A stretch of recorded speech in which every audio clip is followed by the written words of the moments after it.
Viewers, very warm welcome this show. मैं हूं कामरान शाहिद।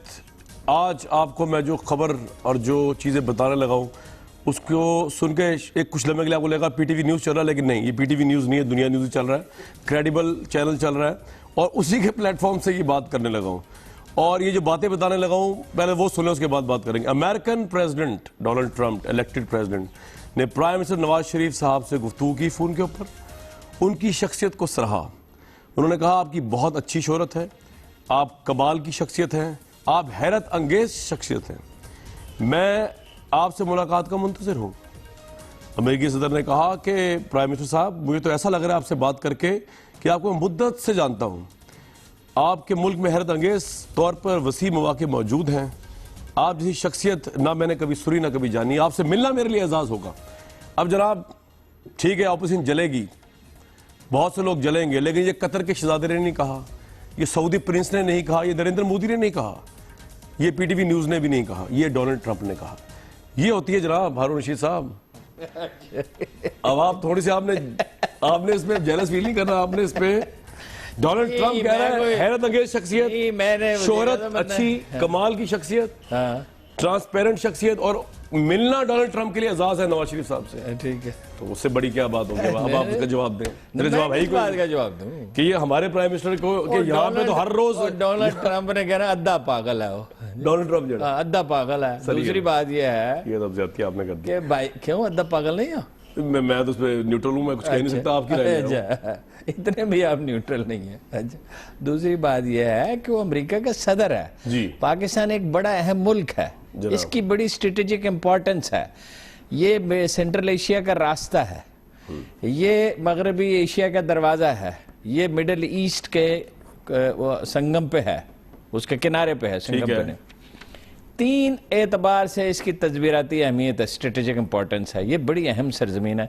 तो डोनाल्ड ट्रंप क्या नवाज शरीफ साहब की मजम्मत करते हैं या सर्दमेरी का मुजाहरा करते हैं? ताल्लुकात पाकिस्तान की बात नहीं करे, अच्छी शोहरत है, करप्शन का कुछ 3 बार वजीर आजम बने, बेताशा माल बनाया, बेशुमार कामयाबियां, तो उसकी तारीफ ना करे वो? उसने उसको अफगानिस्तान में पाकिस्तान के बगैर कुछ नहीं हो सकता। तो दर्द सर क्या है अमरीकियों का? जो चंद दर्द सर है उसमें से एक अफगानिस्तान है। तो नवाज शरीफ साहब से वो रेपो बनाएगा, क्यों नहीं बनाएगा? और वो ये भी इतना तो उसे पता होगा, उसने कोई रिसर्च की होगी जब तय हुआ था कि टेलीफोन आएगा। टेलीफोन ये अचानक थोड़ी, जैसे मैं आपको फोन करता हूँ। अच्छा, वैसे तो आप ही नहीं सुनते, अचानक आपको मैसेज करना पड़ता है, आपका फोन आती है। वो बात यह है कि उनको पता होगा ना ये कैसे आदमी, उन्हें पता होगा कि जाति ताल्लुकात। तो ये जो तारीफें बताई, उसके बाद पहला आपका कमेंट ये है, वही मैं लूंगा कि आप कह रहे हैं डोनाल्ड ट्रंप आधा पागल है। अद्धा पागल, ठीक, आधा नहीं अद्धा पागल है। ठीक। असद उमर साहब, देखें पनामा का कितना करप्शन का डेंट डालने की कोशिश की तरीके साहब ने नवाज शरीफ साहब पे, लेकिन अमेरिकन प्रेसिडेंट बवान के तौल कह रहे हैं कि आपकी शोहरत बहुत अच्छी है, आप कमाल की शख्सियत है, बल्कि हैरत अंगेज शख्सियत है, और आपसे मिला मेरे लिए एजाज की बात है। आप प्राउड फील कर रहे हैं बीइंग अ पाकिस्तानी? नवाज शरीफ साहब की इतनी तारीफ कर दी प्रेसिडेंट ऑफ अमेरिकन। अच्छा जी, पहली बात तो मैं बताऊं कि ये उन्होंने नवाज शरीफ साहब के बारे में कहा, और उन्होंने पाकिस्तान के बारे में भी बहुत अच्छे कलमात बोले जी। और मुझे बहैसियत पाकिस्तानी बड़ी खुशी हुई है सुन के कि उन्होंने पाकिस्तान के बारे में जो अच्छी बातें कही। और मैं आपको बताऊं, ऑन एयर में बताता हूं, मुझे तो बड़ी खुशी हो रही है कि अमेरिका का सदर जो है वो पाकिस्तान के वजीर आजम के बारे में भी अच्छी बात कर रहा है, क्योंकि जब बैनुल अक़वामी रिश्ते आते हैं ना, तो वो नवाज शरीफ नहीं है, वो पाकिस्तान का वजीर आजम है। दूसरी जो इसकी जो अहमियत जो उस खबर की इतनी कि कामरान शाहिद जो है लीड इस पे अपने प्रोग्राम से शुरू कर रहा है। माजरत के साथ ये मेरा नुक्ता आप पर, आपकी जात पर नहीं है, लेकिन हमारी ये सोच और फिक्र जो है ना कि वो गोरे ने कह दिया तो पसूड़ी पे आएगी जी, ओए होए जबरदस्त। मैं तो बड़ा अच्छा फील कर रहा हूं प्राइम मिनिस्टर नवाज शरीफ साहब की जो है इतनी जाती। मैं तो आपको बोल रहा हूं असद उमर साहब जो एक सवाल मैंने आप जी सर पूछो एक सवाल। जी पूछे सर। आप पंजाबी कहाँ से सीखे आपने? वो कह रहे हैं आपने पंजाबी कहाँ से सीखी?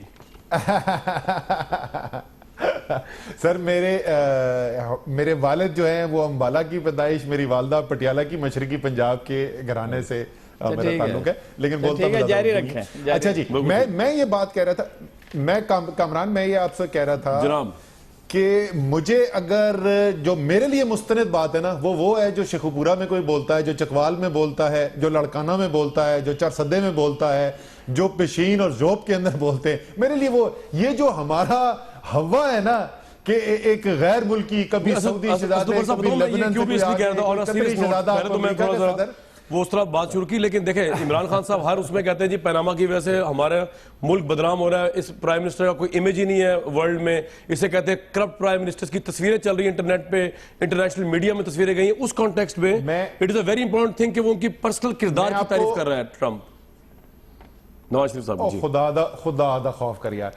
कामरान, जरदारी साहब थे इससे पहले मुल्क के सदर, हाँ जरदारी साहब मुल्क के सदर थे।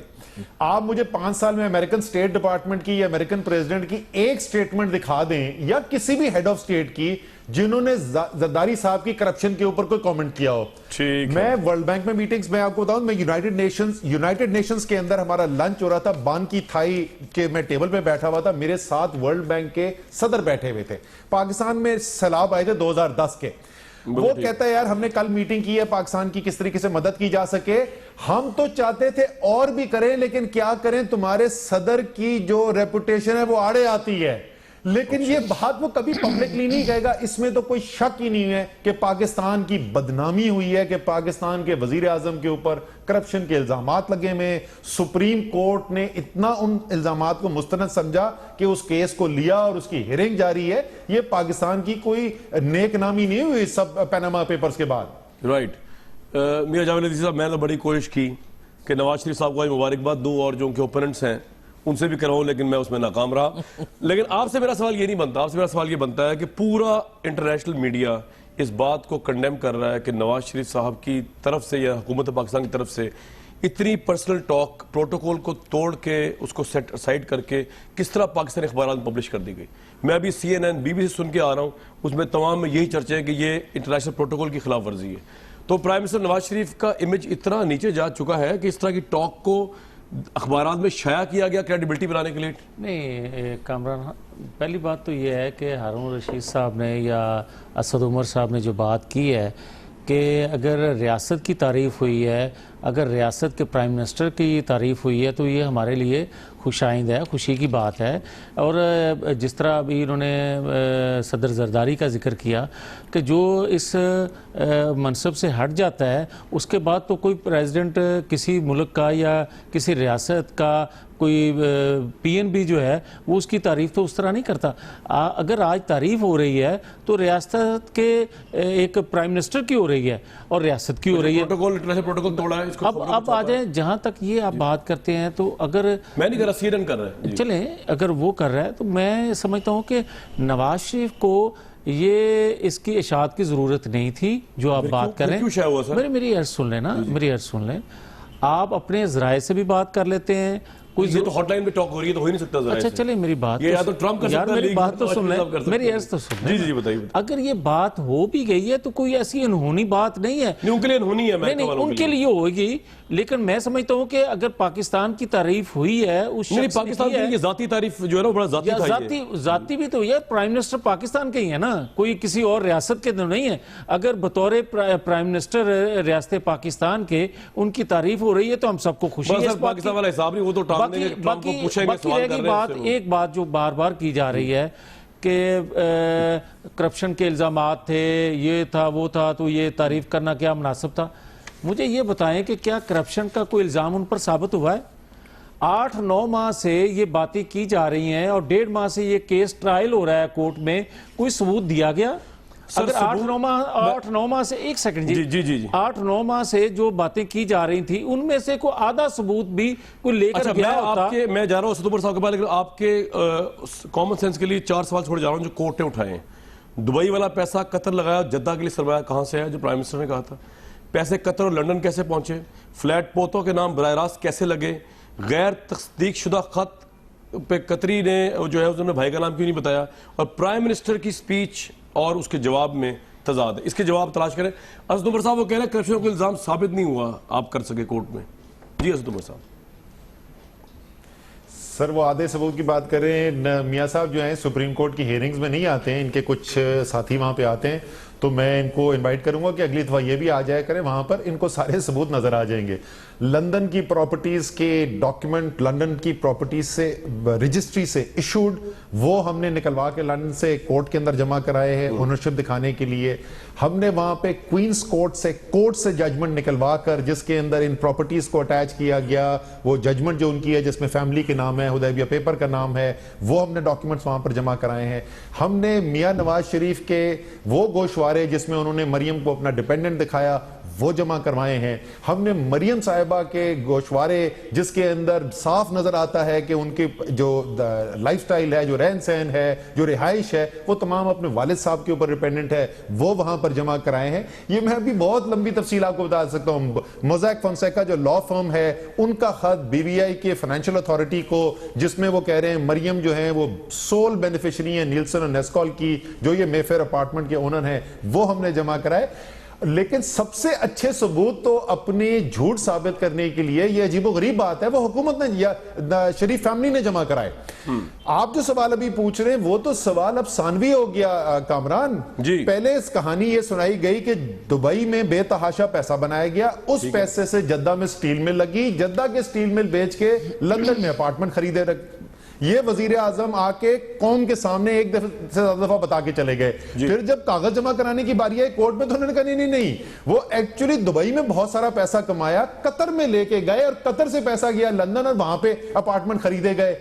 जब उनके अपने दस्तावेज जमा कराए हुए हमने देखे और उसका तज्जिया किया, तो पता ये चला कि दुबई की स्टील मिल की तो हो गई थी कुर्की, उसको तो बेच के इतना पैसा भी नहीं जमा हुआ कि जो बैंकों के कर्जे वापस करने थे और जो उसके अलावा बिल्स अदा करने थे वो पूरे किए जा सकें। 2 मिलियन रियाल कम पड़ गए। वो 2 मिलियन रियाल अब तो पूछने का ये वो कहां से आए थे। लेकिन ये तो साबित हो गया कि दुबई से कोई जायदाद बनी नहीं। ये सवाल ही नहीं पैदा होता कि उसके बाद जद्दा गए या कतर गए, ये तो सानवी हो गया। दुबई में पैसा ही कोई नहीं है। तो ये तो झूठ की इमारत इतनी बुरी तरीके से गिर चुकी है कि आप कोई सबूत की कोई गुंजाइश बाकी नहीं है। हारून रशीद साहब, मैं अपने अखबार की लीड पढ़ रहा हूँ, सुप्रीम कोर्ट को रिपोर्ट किया, वो गलत तो नहीं किया होगा। वो लिखते हैं, कहते हैं कि सुप्रीम कोर्ट ने कहा वज़ीर आज़म के जवाब और तकरीर में तजाद है। क्या ये इनफ एविडेंस है, नहीं है प्राइम मिनिस्टर के ऊपर केस? देखो जी, मैं वैसे तो गैर मोहताज सा आदमी हूँ, लेकिन एक उसूल मेरी समझ में आ जाए तो मैं कोशिश करता हूँ उसकी पैरवी करूँ। मैं तो केस पे बात बिल्कुल नहीं करता, इसलिए ये पॉलिसी ना अपने प्रोग्राम में करता हूँ, ना कभी लिखा है उस पर केस पे। एक आम आदमी का जो तासुर है वो मैं बयान कर सकता हूँ। मैं ये नहीं कह सकता कि वज़ीर आज़म ने जुर्म से सरजद हुआ है या नहीं हुआ है, उनके साथ ये लेट द कोर्ट डिसाइड। ये बिल्कुल गलत पॉलिसी है, इस पर इतना खुला तबसरा किया जाए। कुछ लोग कहें कि वज़ीर आज़म जो है वो मुजरम साबित हो चुका है, और कुछ लोग कहें कि वो तो बिल्कुल क्लीन है। ये काम तलाल चौधरी पे और ये दानियाल पे और इन लोगों पे छोड़ देना चाहिए। ये इनका पेशा है, हमारा ये पेशा नहीं है। हम सुप्रीम कोर्ट को पाबंद करना चाहिए लोगों को, बिल्कुल टीवी पे अखबार में इस पे बात ना करें। मैं एक बात आपको बता सकता हूँ, उसका पॉलिटिकल इम्पैक्ट क्या है। वो ये है कि जितनी जनरल मुशर्रफ की साख 2007 में तबाह हो गई थी ना, वो कला तहरीक ने तबाह कर दी थी, और उनकी सारी कामयाबियां पस मंजर में चली गई थी। उनके ज़माने में गुर्बत कम हुई थी, ज़िया-उल-हक के ज़माने में कम हुई थी, फॉरेन इन्वेस्टमेंट ज़्यादा आई थी, बहुत ज़्यादा, 8 गुना तकरीबन मियां साहब के दौर से। तो वो 8 गुना नहीं, यानी आपके तो 3 साल है उनके, 8-9 साल से, तो वो बहुत ज़्यादा थी। $8 बिलियन पता नहीं कितने थे, फिगर अब याद नहीं। शरीफ खानदान की अखलाकी साख सियासी तौर पे, मैं इस मुकदमे की बात नहीं कर रहा, खत्म हो गई। अच्छा, शेल्फ लाइफ पूरी हो गई। अब ये जितने दिन रहेंगे नमूना इबरत बन के रहेंगे, और जिस तरह उनके खानदान के बच्चों का जिक्र हो रहा है एक एक का, इससे ज़्यादा खुली बात मैं नहीं कर सकता। और घर के तमाम अफराद का और वालिद मरहूम का और सबका, उन्हें मुस्तफ़ी हो जाने चाहिए। बहुत है, यानी इतनी तौहीन सह के हुकूमत करना, इसका क्या फ़ायदा है? साहब, इतनी तौहीन और इखलाकी साख खत्म, ये पार्टी में भी परसेप्शन नवाज शरीफ साहब के बारे में, क्योंकि लाइफ खत्म हो गई है पॉलिटिकल। यार कामरान खान, मुझे एक बात कहने दी कि इजाज़त दें आप। गुजारिश ये है कि अभी मेरे भाई असद उमर साहब कह रहे थे कि सबूत मैं आऊँ तो मुझे पता चले कि कोर्ट में क्या हियरिंग हो रही है। आप तो जा रहे हैं ना, तो अगर हामिद खान की जगह आप खुद ही खड़े हो जाते तो आपको सबूत दे दें आप। लेकिन मैं कहा जवाब और तकरीब मेरी अर्ज सुने ना। इसी तरह मैं इनकी खिदमत में ये भी गुजारिश करूँगा कि कहते हैं कि इनका रहन सहन जो है मरियम बीबी का, उसके रहन सहन से अंदाज़ा होता है कि ये किसी की सहारे पे या किसी की सरपरस्ती में चल रही है या इंडिपेंडेंट है। भाई बात यह है कि एक बेला बंदा जो इस तरह का उसका रहन सहन है, 300 कनाल के घर में रह रहा है, उससे आप अंदाजा कर सकते हैं कि उसने कहां से ये पैसा लिया।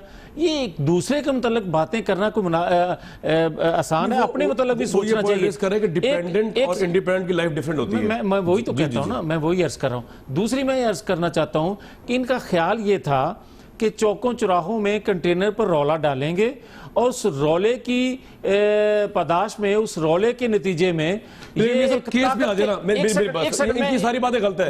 इन्होंने गलत रौला डाला, 3 नवंबर का लॉकडाउन नहीं करना चाहिए था। अब तो मैं कह रहा हूं कोर्ट अगर ये कहे आपका केस चल रहा है और आपको कहे आपकी तकरीर में और उसमें जवाब में तजाद है, इसका क्या मतलब लिया जाएगा? जो कहीं झूठ है, कहीं चीज छुपाई जा रही है, कहीं झूठ को छुपाया जा रहा है। साहब ने बात की है ना, बात बड़ी वैलिड है कि अगर खत्म होगी नवाज शरीफ साहब की ना, सर मेरी अर्ज सुनो कि कोर्ट में केस किसी का भी हो, ट्रायल हो रहा हो, तो आप एक हियरिंग सुन के तो बाहर आके अपना फैसला सुना दें, वो चाहे ए साइड हो या बी साइड से। में बैठ के फैसला सुनाते हैं, मेरी अर्ज सुने ना, वो बंद हो जाए, हम भी शुरू बंद हो जाएंगे। मेरी बात सुने ना, किसी तौर पर भी हमारी साइड से अगर कोई करता है वो भी गलत है, किसी दूसरी साइड से करता है वो भी गलत है। ठीक है, लेकिन अगर वो 2 लोग करते हैं, मुझे तो ब्रेक के लिए कहा जा रहा है, इनका जो है, इनकी क्या तो है, वो आके बात करना शुरू कर देती है। ये दुनिया के किसी मौजूद मुल्क में ये बहुत बड़ी लीड और बहुत बड़ी इंपैक्टफुल खबर होनी थी, जिसमें डिस्कशन होनी चाहिए थी कि अगर सुप्रीम कोर्ट ये कह दे कि सिटिंग प्राइम मिनिस्टर के पार्लियामेंट में जवाब और जो सुप्रीम कोर्ट के अंदर उन्होंने जवाब दाखिल किया है उसमें तजाद, इसका मतलब ये कि दोनों में से एक बात सच्ची है और एक बात झूठी हो सकती है। ब्रेक लूंगा जी, एक ब्रेक लूं, उसके बाद आज जवाब दीजिएगा।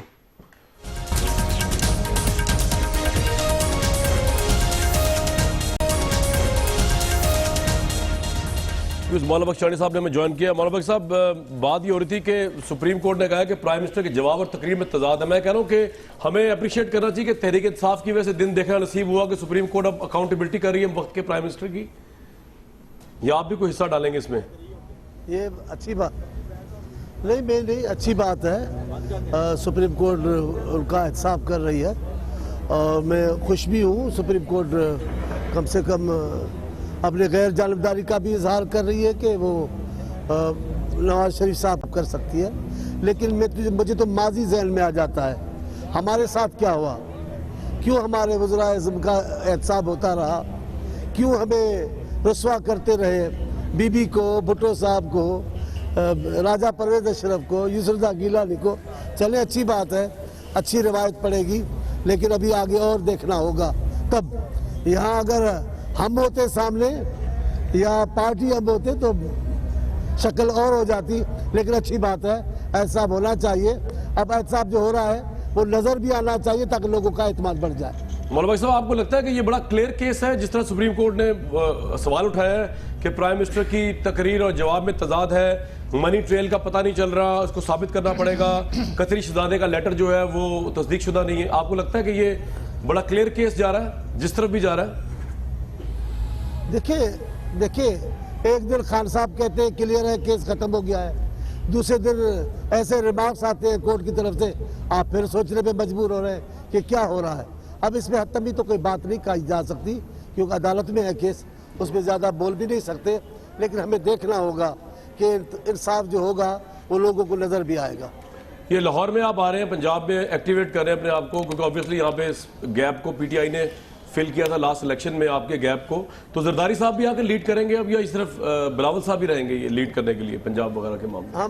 हम एक जहन में रख रहे हैं भाई, पीपल्स पार्टी गैप को कोई भी पूरा नहीं कर सकता। अच्छा। पीपल्स पार्टी कारकुन खामोश हो गए, नाराज हुए हमारी बातों से, लेकिन वो गैप हमारा नहीं है, हमारा गैप कोई भी नहीं भर सकता।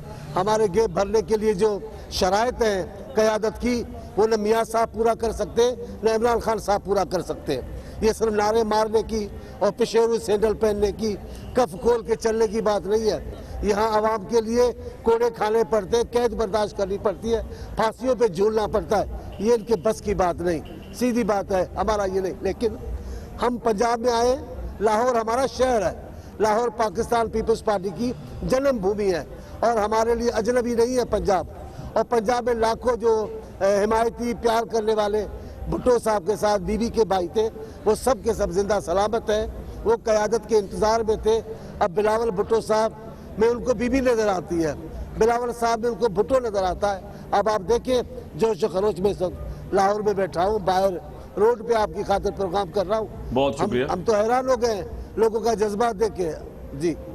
राइट जानी साहब, बिल्कुल आपसे बात जारी है। असद उमर साहब एक तो मैं पीपल्स पार्टी की पंजाब में आमद भी बात करूंगा, लेकिन इससे पहले जो गुफ्तगू हो रही थी कुछ रिस्पॉन्ड करना, आपके ख्याल में बर्डन ऑफ प्रूफ आपके वकील के ऊपर है 6 दिसंबर को या नवाज शरीफ साहब के वकील के ऊपर है?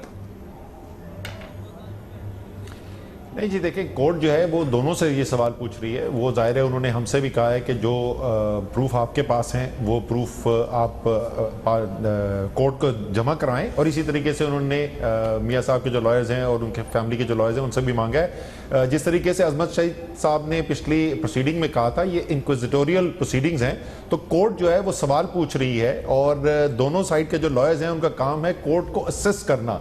कोर्ट ने इंफॉर्मेशन डिसाइड करना है कि क्या क्या रेलेवेंट है, उनको क्या इंफॉर्मेशन चाहिए, और उसके बाद उसी बुनियाद के ऊपर वो फैसला करेंगे। और जाहिर है वो आपसे और मुझसे कानून बेहतर जानते हैं, तो आई एम श्योर वो बिल्कुल रेलेवेंट सवाल भी पूछेंगे। और असद उमर साहब, आप कितना बड़ा चैलेंज फेस कर रहे हैं पीपल्स पार्टी का यौम तासीस और पंजाब में पूरी क़यादत आई हुई है, जरदारी साहब भी 27 के बाद शायद या उसके लगभग करीब आ जाएं, जो स्पेस आपने पूरी करने की कोशिश की थी उसको दोबारा पीपल्स पार्टी चैलेंज कर रही है। देखिए, एक तो मैं ये कहूँगा कि पाकिस्तान में जितनी भी कौमी सियासी जमातें हैं वो मुतहर्रिक हों, वो अपने वर्कर्स के साथ कनेक्टेड हों, वो फील्ड के अंदर हों, तो ये पाकिस्तान की जमहूरियत के लिए एक अच्छी चीज़ है। पाकिस्तान के हर तबके सोच रखने वाले की नुमाइंदगी करने के लिए कोई ना कोई पाकिस्तान के सियासी मेन स्ट्रीम के अंदर होना चाहिए, क्योंकि अगर वो नहीं होगा तो फिर वो लोग जो हैं रास्ता ढूंढते हैं जमहूरियत, आइन और सियासत से बाहर कोई और। तो बहुत अच्छी बात है पीपल्स पार्टी मुतहर्रिक होने की कोशिश कर रही है। मुझे ये नहीं पता कि वहां पे बचा कितना। मैं आपको इस्लामाबाद में बता सकता हूं कि यहां पर अगर ये आके काम करने की कोशिश करेंगे तो इनको पता नहीं पीपल्स पार्टी का वर्कर मिलेगा कहां, क्योंकि अगर आप इस वक्त पीटीआई इस्लामाबाद में आकर देखें तो जाहिर है सबसे ज्यादा लोग तो वो हैं जो पहली दफा सियासत में आए, पीटीआई से उन्होंने अपने सफर का आगाज किया, लेकिन एक बहुत बड़ी तादाद आपको हर लेवल पे, वार्ड पे, यूनियन काउंसिल में, वर्कर के लेवल पे आपको मिलेगी जो पीपल्स पार्टी में हुआ करते थे। लोग जो 20-20 साल, 25-25 साल भुट्टो साहब की पीपल्स पार्टी में थे और फिर उन्होंने फैसला किया कि जरदारी साहब की पीपल्स पार्टी का हिस्सा नहीं रहना चाहते, तो एक बहुत बड़ी तादाद है ऐसे लोगों की जो छोड़ के खैरबात कह चुके हैं। दूसरी चीज जो बहुत अहम है जिस पे लोग परखेंगे वो ये है कि बिलावल सिर्फ वो जुमले अदा करके जो जुल्फिकार अली भुट्टो कहते थे वो लीडर नहीं बन सकते। उनको एक्चुअल कोई लीडरशिप दिखानी होगी। एक सुबह उनके पास है जो पाकिस्तान का शायद करप्ट तरीन हुकूमत है पाकिस्तान के अंदर, जो अंदरूने सिंध जिसमें पत्नी 6 या 7 बारियां ले चुके हैं, और 1970 से आज 1972 से अगर आप ले लें तो 44 साल का अरसा है जिसमें ज्यादातर पीपल्स पार्टी की हुकूमत रही है। वहां पे आप किसी तालीम, सेहत, कोई चीज वहां पे देख लें, वहां पे अवाम की हालत देख लें तो आपको देख कर रोना है। जी, मैं रिपोर्ट तो जब तक ये हकीकत नहीं बदलेंगे अपनी, तो सिर्फ बयानात से नहीं बदलेगी बात। बिल्कुल ठीक। चाटे साहब, इसका रिस्पॉन्स लेके फिर मियां साहब के पास जाऊंगा मैं। बिलावल में अभी पुख्तगी नहीं है बकौल तहरीक इंसाफ के, और बड़ा इंटरेस्टिंग पॉइंट उठाया असद उमर साहब ने कि रिवाइव तो आप जब करेंगे जब कोई बचा हुआ मिलेगा बंदा। वो कारकुन मिल रहे हैं पीपल्स पार्टी के लाहौर में, ये सारे पीटीआई चले गए। जो आप आ जाए बिलावल हाउस लाहौर में, अगर लोगों का इज्तिमा देखे कल भी और रोज भी देखे, फिर ये बताएं हमें कि हमें पीपल्स पार्टी के दोस्त मिल रहे हैं या नहीं मिल रहे। जहाँ तक उम्र की ताल्लुक है तो जब बीबी ने आगाज किया उनकी उम्र क्या थे? बड़े बड़े बुजुर्ग सियासतदान बैठे थे, लेकिन बीबी ने सियासत भी की, इज्जत के साथ नाम भी कमाया, इज्जत के साथ मौत भी कबूल की, एक छाप छोड़ गई है अपने दौर पर। ये उनके परछाई को भी नहीं पहुंच सकते। बिलावल साहब बेशक छोटे हैं, हाँ भुट्टो साहब जब सियासत में आए बड़े बड़े चुकादरी बैठे थे सियासत में, भुट्टो दौर अपनी छाप छोड़ गए। आज 30-40 साल के बाद भी लोग आज भी पाकिस्तान की सियासत भुट्टो के नाम का तवाफ कर रही है, या हिमायत में इज्जतें ले रहे या रोटी कमा रहे गालियां देकर। बिलावल साहब की उम्र को नहीं देखना चाहिए, उनकी बहादुरी और तदब्बर को देखना चाहिए। तदब्बर उम्र पे नहीं आता। 80 साल का हो, अकल की बात ना करे तो इसमें क्या है? और ये बात बड़ी, मैं कल भी मैं किसी शायद आपकी टीवी पे सुन रहा था, जी फला साथ था, जी फला। बाबा वो फला जो साथ थे डॉक्टर मुबशर हसन खान के लिए मुझे इज्जत है, पर डॉक्टर मुबशर खान तो भुट्टो साहब के जमाने में अलग हो गए। अब क्या मिसाल देनी? शेख रशीद साहब अपनी जिंदगी में बीबी से इख्तिलाफ कर गए, उनकी क्या मिसाल देनी है? असल बताए वो साथ थे, और कल भी एक डॉक्टर साहब को बिठा के बैठे थे जिनके मतलब में बात नहीं करना चाहता, उनके पास जो कुछ है आज बीबी का है। और आज ये भी इनके साथ, मैं एक आज आपको कामरान भाई एक बात कर देता हूँ जी जनाब। किसी दूसरे प्रोग्राम में उनसे भी पूछिए, मुझे भी पूछिए, वो ये कि जितने सीसी के मेंबरान हैं, जितने एमएलएज हैं, ये सारे के सारे वही है जो बीबी के साथ थे या आसिफ साहब ने खुद लगाए? अगर बीबी के साथ थे फिर तो ये वही पार्टी है। बाकी तनकीद करनी है, झूठ बैठ के बनाए, झूठ बनाए, उनको कौन पूछेगा? बिल्कुल चांडी साहब आपका पॉइंट आ गया। मियां साहब आपके लिए नई पावर पॉलिटिक्स जो पंजाब में नया चैलेंज किसकी तरफ ज्यादा आएगा, पीटीआई या पीपल्स पार्टी?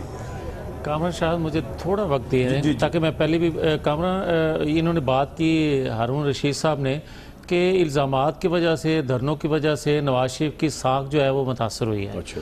उनको हुकूमत छोड़ देना चाहिए। भाई बात ये है कि अगर इन इल्ज़ामात थे, धरने थे जो नवाज शरीफ की ज़ात पर लगे, तो उनकी बात तो फिर अगर साख खराब हो गई थी तो जांचने का उसको पैमाना क्या है? पैमाना यही है ना अवाम।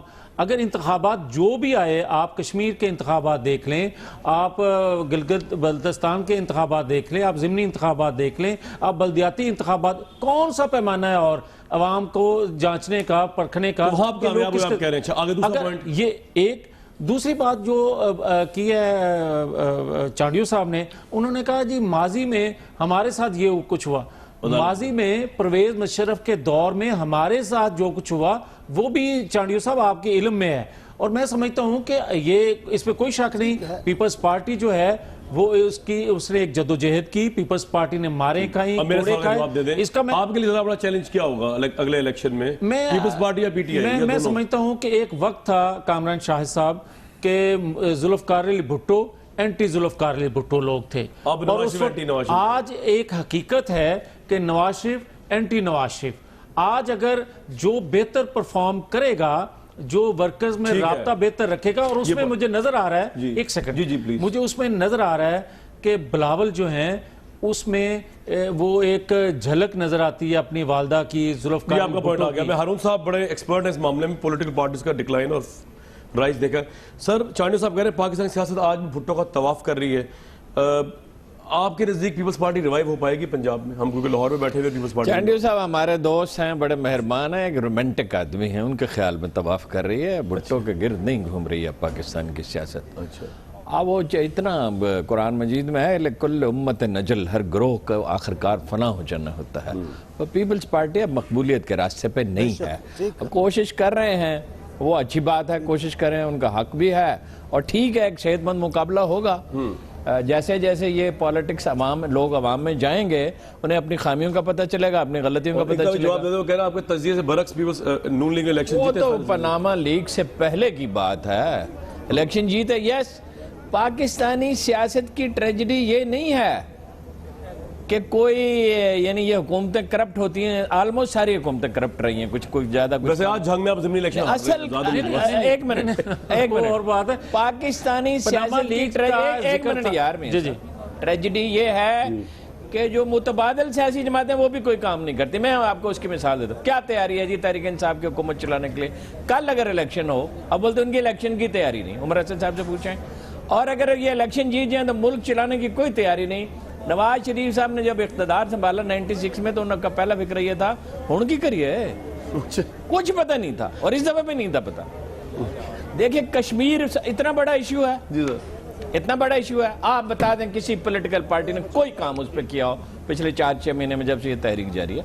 और भाई मुतबादल की तैयारी नहीं है, अच्छा। इसलिए सरवाइव कर रहे हैं नवाज शरीफ साहब। असद उमर साहब, आप एजुटेशनल पॉलिटिक्स की तैयारी आपकी भरपूर रहती है, लेकिन ना इलेक्शन की तैयारी ना मुल्क की तैयारी है जनाब। सर मुल्क की तैयारी है तो इस वक्त एक सूबा मिला हुआ है, उसकी जिम्मेदारी है। तो सिर्फ 2018 की तैयारी नहीं है, अभी तो फिलहाल भी जिम्मेदारी मिली हुई है। और मेरे ख्याल में तकरीबन अगर आप आज़ाद जो नज़रिया रखने वाले लोग हैं उनसे बात करें, और ख़ासतौर पर वो जो थोड़ा समझते हैं, तो वो शायद आपको अच्छी खबर खैबर पख्तूनख्वा से मिलेगी। उमूमी तौर पे आपको राय ये मिलेगी कि इदारों की बेहतरी हुई है, करप्शन के अंदर कमी आई है, तरजीहात जो हैं वो हैं जो अवामी होती हैं, यानी थाना, कचहरी, आपका पटवारी, स्कूल, हस्पताल, वो चीजें जो अवाम की होती हैं उनके ऊपर जोर है। जैसे मैंने कहा करप्शन के अंदर कमी है, तो एक तो केपी के अंदर परफॉर्म करके दिखाया जा रहा है। क्या वो परफॉर्मेंस ऐसी है जो पिछली जिनकी हुकूमतें हैं उनसे मुकाबला किए तो उससे बेहतर है? तो इसमें मेरे ख्याल में तो शायद कोई दो राय नहीं मिलेगी आपको पूरे सूबे के अंदर। क्या ये उतनी परफॉर्मेंस है जितनी तहरीक इंसाफ अपने से तवक्को रखती है? तो शायद उससे कम मिलेगी आपको, उसमें और बेहतरी की गुंजाइश है। जहां तक तैयारी की बात है, और ये जाहिर है कि बहुत बड़ी तैयारी हो रही है। इमरान खान ने पिछले 3.5 साल में जितना गवर्नेंस को समझाया है, केपी की हुकूमत होने की वजह से जो उनका इंटरफेस हुआ है, जो उनकी अंडरस्टैंडिंग में इजाफा हुआ है, वो एक बहुत बड़ी तैयारी है 2018 की। उसके अलावा भी तजुर्बेकार लोग टीम में मौजूद हैं। जो काम हम उतना नहीं कर रहे हैं जितना करना चाहिए, जिस पे मैं मुकम्मल तौर पे इत्तफाक करता हूं हारून रशीद साहब से, वो है 2018 के इलेक्शन की तैयारी और तंजीम साजी पार्टी की जिस फोकस के साथ होनी चाहिए, जिस तवज्जो के साथ होनी चाहिए। एक बात और भी है, अंदर बिल्कुल गुंजाइश मौजूद है बेहतरी की। एक बात और भी है, मैं माफी चाहता हूं कतल कलाम की। देखिए, जब तक 5-7 जबरदस्त थिंक टैंक नहीं होंगे, नई सिविल सर्विस कैसी होगी, प्राइवेटाइजेशन होगी या नहीं होगी, किस तरह ये 720 अरब रुपए तक खजाना चला गया, नई पुलिस कैसे बनेगी, और नया जो माशी निज़ाम है वो क्या होगा, करप्शन कैसे ख़त्म होगी, सिविल अदारे कैसे मजबूत होंगे कि रफ्ता रफ्ता फौज से इख्तियारात ले लिए जाएं। जब तक ये काम आप लोग नहीं करेंगे, इस मुल्क में कभी बेहतरी नहीं आएगी। ये आपका पॉइंट आ गया, मुझे आगे जाना है चांडे साहब के बाद। चांडे साहब, हारून साहब कह रहे हैं रोमांटिसिज्म से अगर आगे जाएं तो हकीकत कुछ और है, और मियां जावेद लतीफ साहब कह रहे हैं अब वो बात नहीं रही भुट्टो एंटी भुट्टो, अब मुल्क में डिवीजन है, नवाज शरीफ एंटी नवाज शरीफ, उनकी पॉपुलैरिटी यहां तक पहुंच गई। आप ये फेस कर रहे हैं एक्सपीरियंस पंजाब में आगे? मेरा ख्याल है, मैं तो पुरुमीद हूँ पंजाब में, लेकिन हारून रशीद साहब मेरे भाई हैं, मैं उनकी बड़ी इज्जत भी करता हूँ, और मेरी तरह ये भी तस्वुराती इंसान है। मुझे जो कहते वो भी ये भी तस्वुर लिए बैठे। इनका एक दिन भी हारून रशीद साहब का एक कालम नहीं जिसमें भुट्टो का जिक्र नहीं है, एक जिक्र नहीं है मुखालफत में या हमें तो खैर हमारे तो हम ही कयामत में होंगे, जब अल्लाह उनसे सच बुलाएगा तो ये सच बोलेंगे कि भुट्टो अच्छा आदमी था।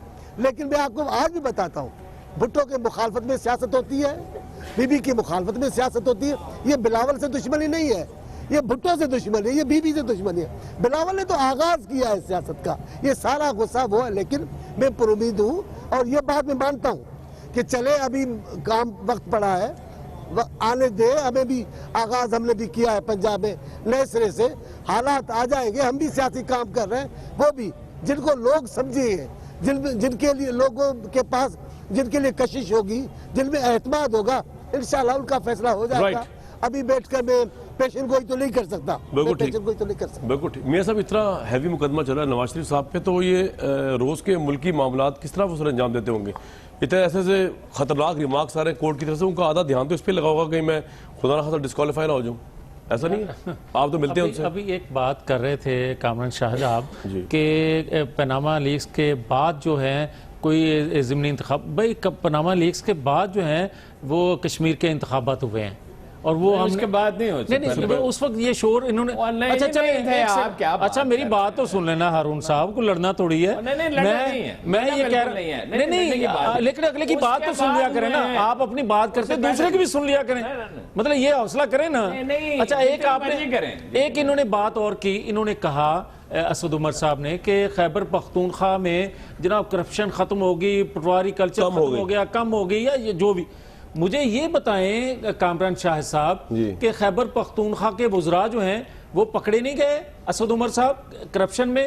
क्या वहां के वुज़रा कुछ चहेते जो हैं वो छोड़ दिए गए खजाना समेत? इसी तरह वज़ीर खजाना जो हैं, उनके सेक्रेटरी खजाना जो है, उन पर इल्जाम लगा रहे हैं, वो उन पर इल्जाम लगा रहे हैं। सच्चा कौन है ये तो आप भी बता सकते हैं, या इमरान खान साहब बता सकते हैं। लेकिन इमरान खान की सियासत की वजह से उनका वर्कर उनको छोड़ गया, उनके झूठ की वजह से उनको छोड़ गया, इसलिए छोड़ गया कि हर बंदा जो है वो ये चाहता है कि साफ सुथरी बात की जाए, बेहतर परफॉर्मेंस दी जाए। आप खैबर पख्तूनख्वा भाई, ये इमरान साहब को झूठ बोल रहे हैं इतना, मियां साहब के बकौल असद उमर साहब मरकज एक क्यों छोड़ रहे जुमले हैं का मैं भी इजाफा कर दूं। मियां नवाज शरीफ सर। साहब की तरह आप सच बोला करें, मियां नवाज शरीफ की तरह। इमरान खान बिल्कुल को सही कह रहे है, हैं बिल्कुल सही है, ऐसे सच बोलना चाहिए। इमरान खान की और तरह झूठ तजाद नहीं भी होना बोलना चाहिए। चाहिए स्टेटमेंट्स पे। जी जनाब असद उमर साहब, जी कामरान क्या सवाल पूछ रहे थे आप? सवाल सर यही है कि वो हाँ कह जी, रहे क्या हैं सवाल है? कि क्रेडिबिलिटी हमारी है, आप तो झूठ ही बोलते रहते, सच बोलते ही नहीं है।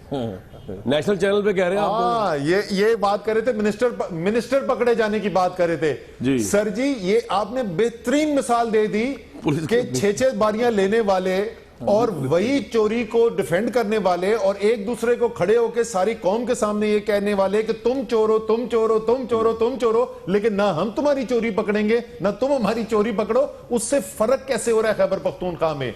वो मिनिस्टर सिर्फ हमारा मिनिस्टर नहीं था, वो हमारा स्टार परफॉर्मर था, जिसके नीचे जब लोकल उसकी गवर्नमेंट का असद उमर इलेक्शन साहब हुआ, बाकी बातें भी तो MPS सुने। के नीचे सीट पे और जो लोकल वज़ीर गवर्नमेंट खजाना है, इलेक्शन में उसके मतलब सबसे भी कुछ अच्छी कहें। परफॉर्मेंस इसका थी, मतलब है वो जो आपके उनमें से करीब था। है, जो सर, तुर्बत वज़ीर- में है उसको छोड़ दिया जाए नहीं, और मैं दूसरे को आपको- पकड़ लिया जाए, ये तो कोई इंसाफ नहीं है। सर आपने सर जी बड़ी खूबसूरत बात की ना, आप बात तो मुकम्मल करने दें। वो जिसको पकड़ा था वो पीटीआई का था, वो स्टार परफॉर्मर था। जिसकी आप बात करें वो जमाते इस्लामी का है, वो पीटीआई पे अच्छा, वो चाहता नहीं पकड़ा जाना चाहिए। वो जमाते इस्लामी अच्छा, का वो है। नहीं पकड़ा जाना चाहिए। और ये नहीं, ये मेरे ख्याल में सर, मेरे ख्याल में ये उनके साथ ज्यादती है, क्योंकि टीवी पे ऊपर आपने उनके ऊपर करप्शन का एक इल्जाम लगा दिया है। मैंने मेरे नहीं लगाया। ख्याल में अब मैंने नहीं कामरान लगाया। शाहिद को भाई कल साहब, उनको मैंने लेना नहीं चाहिए, लगाया। कल आपके- कामरान आपके शाहिद को तो उनको लेना सच चाहिए मैंने नहीं प्रोग्राम लगाया। पे। अल्लाह का शुक्र है कि मेरा प्रोग्राम मैंने नहीं लगाया। सर मेरे नहीं होते। मैंने नहीं असद लगाया। भाई, और आपके गुजरात जो मियां है, जवेद आप- अली शुरू हो रहा है कल मियां से। जवेद अली अच्छा, साहब असद सुन लेना। अच्छा, असद उमर साहब एक सेकंड मियां इसका साहब साथ सुन लो। जवाब दे दें। मियां- मुझे ये बताएं, आपके अरकान असेंबली जो हैं, आपके वजीर आला पर इल्जाम ब्रेक, करप्शन के लगा रहे हैं, ब्रेक। नौकरियां बेचने का नहीं इल्जाम लगा रहे हैं।